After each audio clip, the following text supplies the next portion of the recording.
Okay, so this is the beginning of painting. So I've already set up to paint here. I'm going to show you how to set up your table, but in a minute, you're going to need a newspaper. You're going to need a water container. You don't want to pass the middle line. You're going to need a brush, the red brushes or the wider brushes. If you get a blue one, that's fine too. And then you have your tempera paints. These are tempera cakes. And then I have a separate brown I pulled from some old paints that you're going to actually need as well. So what we're going to start at the top and work our way down. So you're going to have to make sure you're kind of catching up and working with me on the video. So we're going to paint together.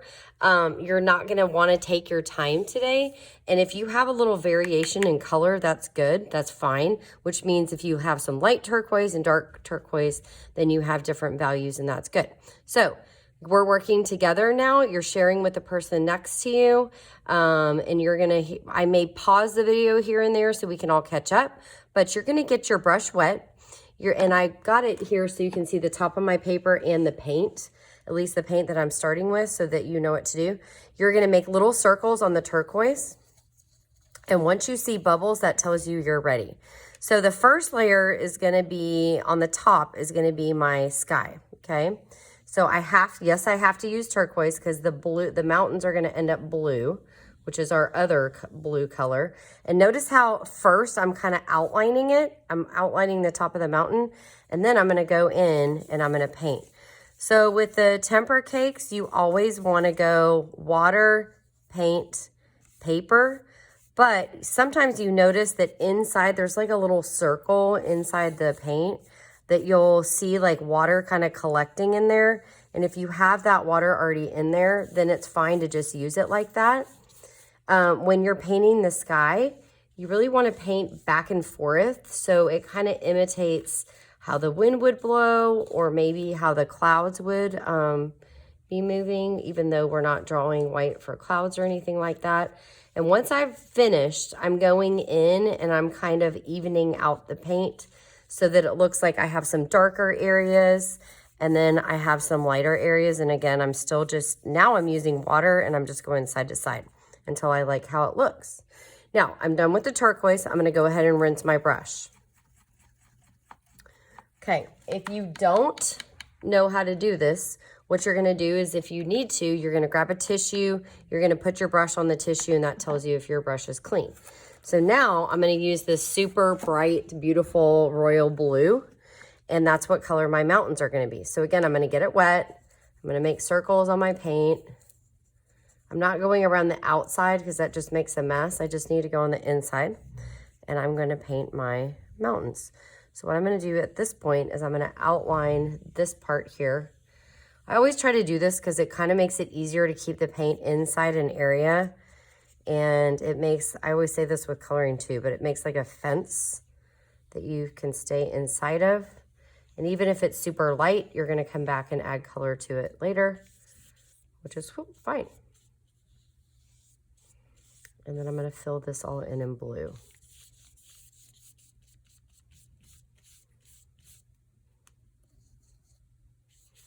Now, if your paint looks super dry, it's because you don't have enough water. So there's kind of a difference between too much water and then obviously not enough. Once you have finished painting your mountains, which should be really quick, again, just like your sky, you're gonna go in, add some darker values. The bottom of the mountain might be a little bit darker, so you might wanna come in. If you turn your brush sideways, it will make a thinner line. So you might want to come in and make it darker at the bottom of your mountain and then kind of turn it the other way and even it out. Okay, so now I'm done with my blue. I'm gonna rinse my brush again. So I always go 1, 2, 3, 4, 5, 6, 7, 8, 9, 10. That's what I teach the kids, but I'm so used to doing it, I don't even think about it. So now I'm moving on to orange. So now this part underneath, orange. So again, we're starting at the top, working our way down. Okay, so now again, I'm gonna outline. What I was saying about turning it sideways is if you turn it sideways like this, it's gonna make a thinner mark. And then if you turn it like this, it's gonna make a thicker line. So you can kind of experiment in doing that.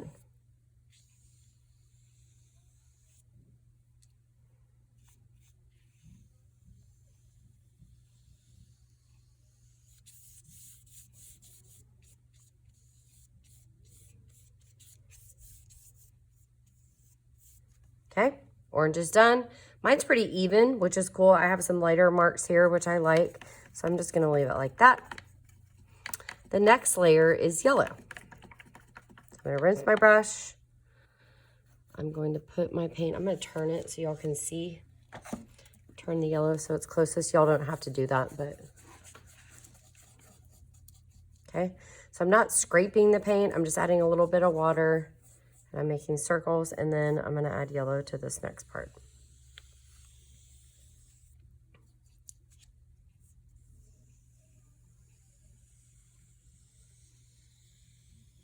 Okay, so I'm outlining, then I'm gonna fill it in.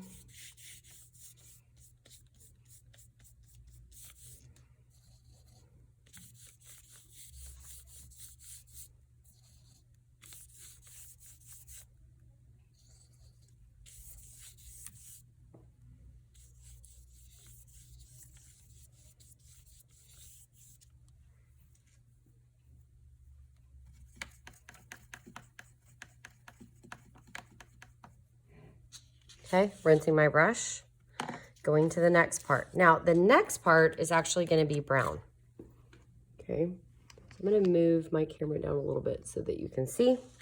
I've got the brown paint here. Now, it's in a separate little cup, and that's only because for whatever reason, the tempura cakes didn't come with brown.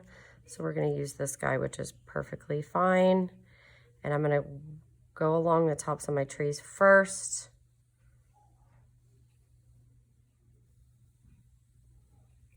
And then I'm gonna go along my yellow. Now, if you notice, you're painting wet, basically wet on wet. So I just went up against my yellow and it started to move. If that happens, that's just giving you a little texture. Just ignore it. It's totally fine. And then you're gonna paint in this part. Now, if you don't want it to be super dark brown, then don't add as much color. So get the brush wet, get the paint off the brush, and then go to your paper, and then you'll see I have no paint now because nothing's moving. But if I add just a little bit and then keep adding water, it'll make my brown lighter. And then if I add a lot of paint, it's gonna make it darker.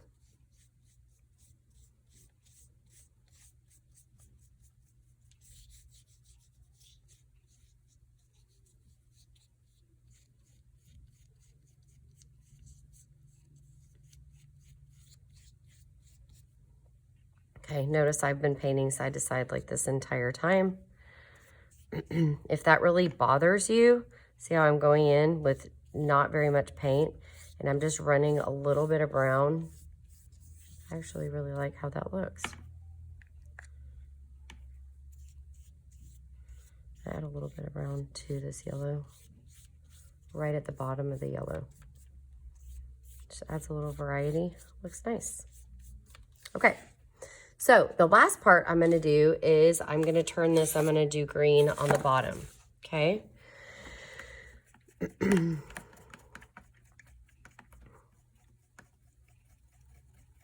Okay, so my brush is clean, my brown is put away. Now I'm gonna add green.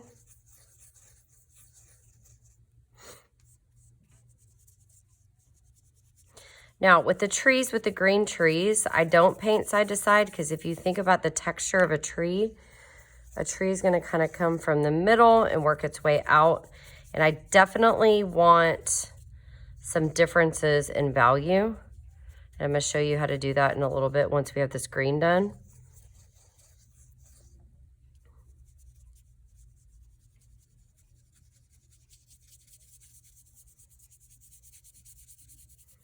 So I'm kind of painting like diagonal lines instead of across, just to give it a little bit of a texture.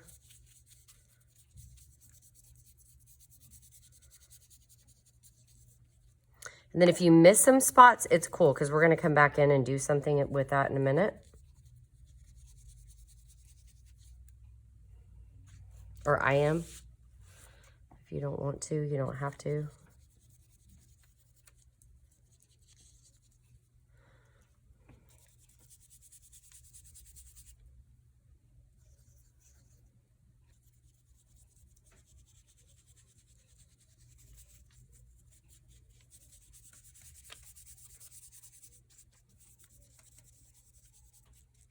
Okay, so now I finished my trees. The first thing I'm gonna do is I have those little spaces. So I'm gonna just add a little tad bit of yellow to some of those little spaces, just to give it a little bit of value.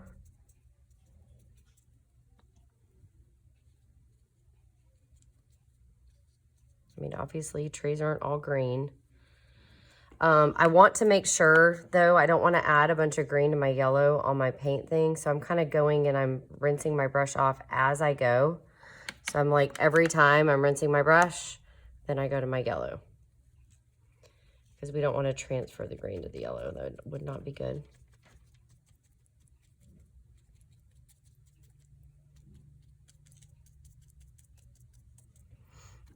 Okay, while we're here, we also can reverse it. So we just added yellow to the green. We can also add some green to the yellow. So we can come in here and we can add a little bit. So I'm just tapping on green right below my orange on my yellow. Just for some like bushes or grass or trees or flowers. You think of wildflowers in Texas. And I'm literally just tapping it on using the texture of the brush. And if you don't want to go all the way across, you can just stop. So you see I kind of turn my brush the other way, or you can go all the way across, okay? Then I'm going to rinse my brush.